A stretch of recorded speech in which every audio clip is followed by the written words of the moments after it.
We have some pretty incredibly big news regarding Gunkko that has changed everything we thought we knew about her. And yeah, look, usually when I say that sort of thing, it's very much a YouTubery exaggeration. But on this occasion, it is frighteningly accurate. And this retcon comes to us courtesy of the newest One Piece volume, which is 112. Although I should say that at the time of this recording, the volume has yet to be actually released. However, it should be out by the time this video goes live. Either way, it doesn't really matter, because a preview of volume 112 was given featuring a segment from chapter 1137, which introduced Figgle Shamrock and Gunkko, just Gunkko, except it's not just Gunkko anymore, as in the official volume release, extra text has been added to Gunkko's introduction box, and she is now Saint Gunkko of the Manmaya family. And this is a pretty incredibly big deal. Originally, Oda introduced her as just Gunkko, and so it gave us the impression that she was not a world noble. So we're going to talk about why Oda changed this. I have a couple of theories because he has made very important changes like this in the past before that have resulted in pretty wide-reaching ramifications. But we're also going to answer the question of what this means for Brooke, as the current implications would imply that he may have been the father of a world noble and perhaps even a world noble himself. Currently, I'm in quite a bit of doubt about that second idea, but the question does now need to be asked regardless. To clarify Gunkko's new status as best we can, there is a slight difference between male and female world nobles. Just not one that we've ever really had to highlight, because there have been so few named world noble women. In fact, the only one I can think of is Saint Sharia. But in English, each world noble is referred to as a saint. So we have Saint Charlos, Saint Mosgard, Saint Shamrock, and even Saint Sharia. However, in Japanese, there is a distinction, and male world nobles are referred to as sei, as in Charlose, with that sei kanji meaning a wide variety of things, including holy, sage, master, priest, and of course a saint. However, women are given a different title, which we first encountered with Charlos' sister Sharia, but has now been given to Gunkko as well, being Gu. So she is being introduced as Gunkko Gu, with the Gu being a reference to a female member of the imperial family of Japan, and can roughly be translated as a lady or highness.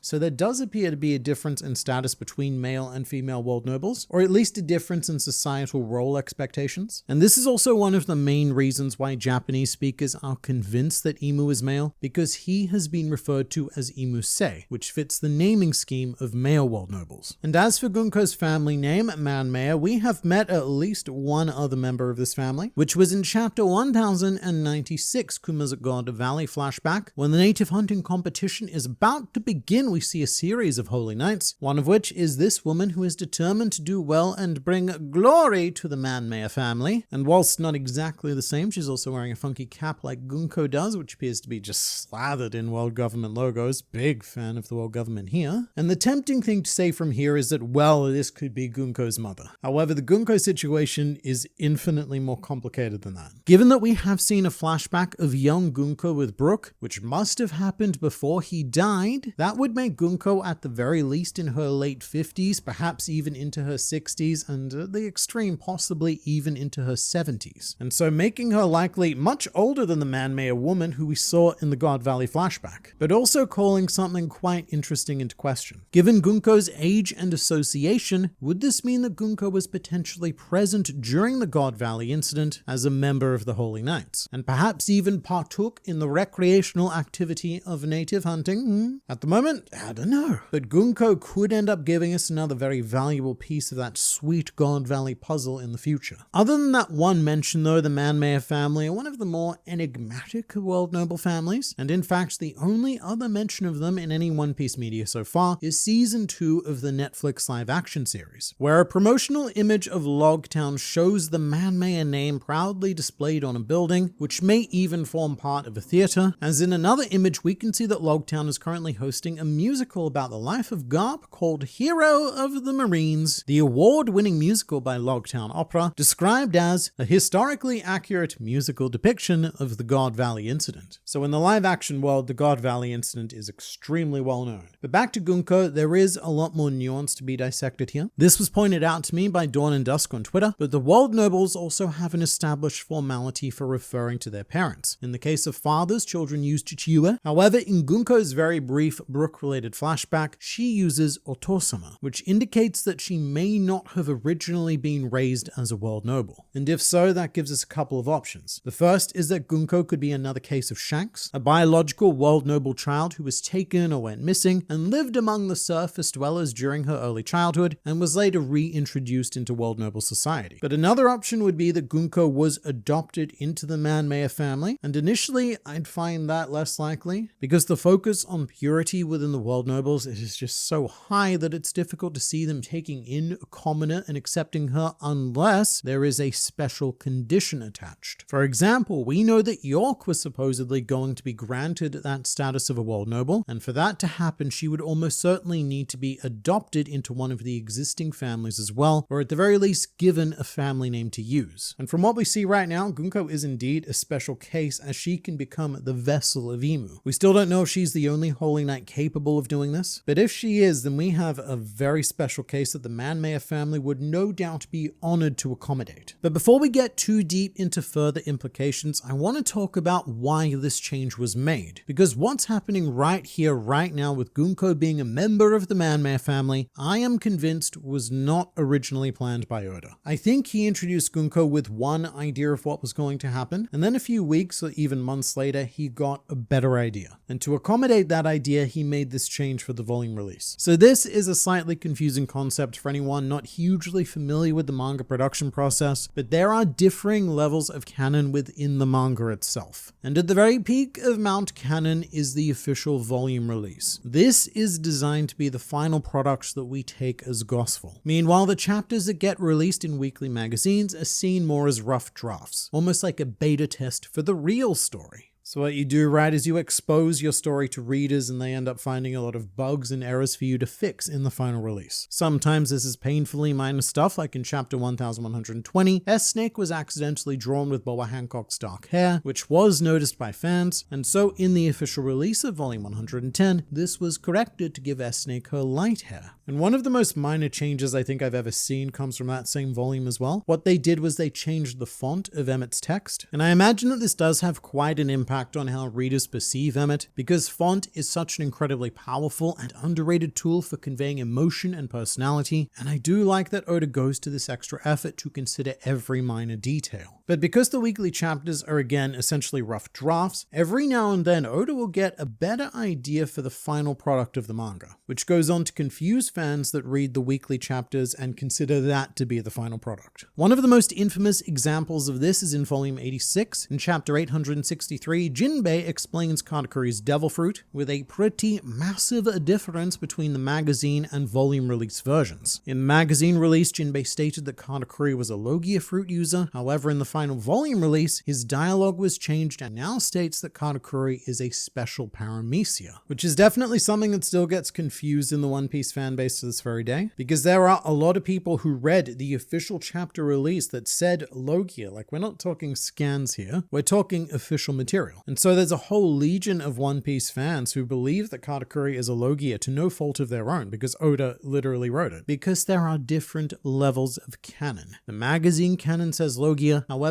it is subservient to the volume canon which says special paramecia. And my belief for why this happened is because Oda originally 100% intended for Katakuri to be a Logia user. He's the creator of the character, the writer of the series, and drawer of all the fun powers. He knew exactly what he was doing when he unambiguously wrote that Katakuri was a Logia user. It's just that after he wrote that, he came up with a better idea. Because as Oda dove further and further into the mirror match of Luffy versus Katakuri, he thought it would be more thematically appropriate for Luffy to be facing a paramecia user just like him. Except not, now that Luffy's a Zoan user, which leads us to a pretty fun scenario where between Luffy and Katakuri, they've officially been referred to as all three classes of devil fruit. But the reason why Oda had to make Katakuri a quote, a special paramecia is because he'd already given Katakuri's fruit properties that break the paramecia class, originally intending him to be a Logia. But look, long story less long, I believe that a similar thing has happened here with Gunkko. Again, Oda is the creator of the character, the writer of the series, and he knows exactly what he's doing when he introduces 2 holy knights, identifying one of them as a world noble with a family name, and keeping the other one completely free of anything that would denote them as a world noble. It's not as if he just forgot his established in-world language for that chapter, because in that very same chapter, he uses that strict language with Shamrock, and Gunkko was left blank on purpose. And whatever that purpose happened to be, it has now changed, hence the retcon for the volume release. And one generous explanation we could offer is that Oda intended for Gunkko to be a world noble all along, but he couldn't decide which family she came from at the time of her magazine publication, and so he decided to kick that can into the groin of future Eiichiro Oda as a problem for him to deal with the final volume release. Because the kind of mind-boggling thing about this is that Oda wasn't trying to obscure this information from us. He wasn't hiding Gunkko's family, intending to reveal her at a later date, because if he was, he wouldn't be revealing it retroactively and rather unceremoniously through a volume release. So I think that if he knew that Gunkko was a member of the Manmeyer family at the time that he originally drew this chapter, then he would have told us. So whatever happens going forward, I want to keep an open mind as to how things may have proceeded were Gunkko not to have been officially named as a world noble, as that does appear to have been the original plan. And part of this could also come down to the nature of Elbaf. People are probably sick of me saying this now, but it's so true that it is always worth repeating. Oda himself stated that he wasn't originally planning on making this arc. We were going to go straight from Egghead to whatever comes next. And maybe it's just because we know, but I think it's certainly evident that Elbaf is much more improvised than a lot of other arcs that Oda had planned on making. So for what it's worth, I do think he's doing an absolutely masterful job of making Elbaf seem like an absolutely indispensable and essential addition to the series. I mean, right now we've got the Straw Hats fighting directly against Emu, so you could hardly call any of this unimportant. But when it comes to Gunkko, here's a hypothesis. Oda created her as a holy knight, and then decided later on that she would become part of Brooke's story. Sort of like how Oda created Miss Wednesday, and only after she existed did he decide to turn her into Nefertari Vivi, because he needed a princess, and look, Miss Wednesday was already there, ready, and willing to be repurposed. And then after sitting down and working out this whole Brooke plot, Oda realized that he should have introduced Gunkko differently. And not only that, but he has the power to do so. He can change history, which is what we now have in the volume release. But with this information, there are some denizens of the internet who have claimed that Oda has had Gunkko planned ever since Thriller Bark. And this is because of a legitimately intriguing discovery that comes from episode 353. This is where Frankie digs into Brooke's backstory, where Brooke reveals his promise to Laboon, and as part of this story, the audience are, depending on your perspective, treated to and or tortured by extra shots of the happy Rumbar pirates, and one of those shots features a Rumbar Pirates crew member with a tattoo that looks a hell of a lot like what we currently assume is the Mark of the Abyss, which was recently revealed on Shanks' arm in a flashback in the exact same spot as the miscellaneous Rumbar Pirates member. So obviously the tattoos, they're not exactly the same, but they're pretty shockingly similar.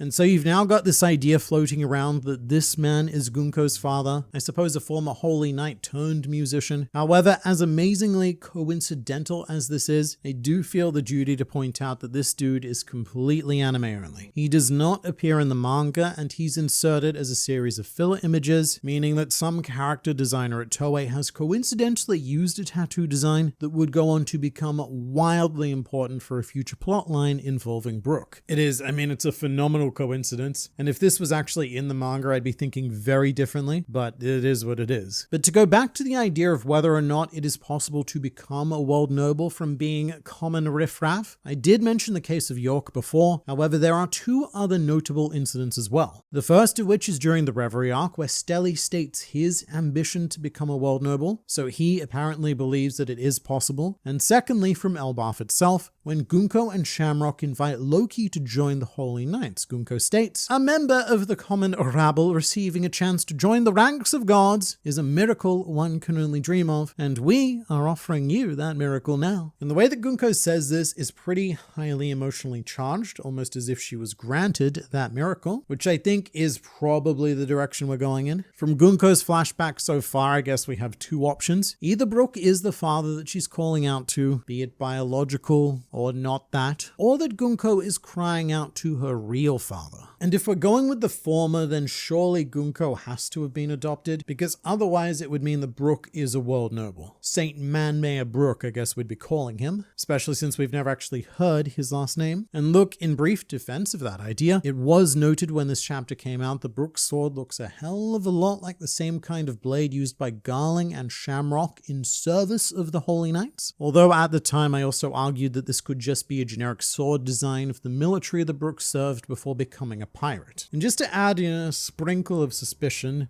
going back on it, Eiichiro Oda has pretty deliberately kept Brooke separate from any world noble story threads. He wasn't even present at the human auction house when Luffy punched St. Charlos, although to be fair, he was present when Hachan made the crew promise not to antagonize the world nobles, and here he was completely silent on that matter. Otherwise, he's just been kept away from them. And so maybe the certain kingdom that Brooke was talking about serving was Marijois, and having a former world noble aboard the crew would be pretty insane. A world noble whose dream was to become a pirate. But assuming that Gunkko isn't Brooke's biological daughter, the anguish on her face in this flashback may imply that her father is being killed in front of her, and thus also unlikely to be a world noble, thus supporting the Man-Mayor adoption idea. And with whatever this horrendous situation is, giving Brooke his exposure to the Holy Knights, which is why he knows exactly who they are to this very day. But that's also a bit difficult to reconcile, because throughout this video I've used the term adoption to refer to Gunkko, but with what we know I think kidnapping might seem more accurate, and I have a very hard time seeing Brooke just vanishing to pursue his piratesome dreams if he knew that Gunkko was suffering or in danger. So there's a lot of questions to be answered by Mr. Storyman Eiichiro Oda here, but at the very least we do know that he does have a plan, because he very sneakily snuck up behind us and is now attempting to gaslight One Piece readers into believing that Gunkko was a named world noble all along. So look, sure, I'll play along. Let's pretend that none of this ever happened. And I very much look forward to seeing where this effort takes us.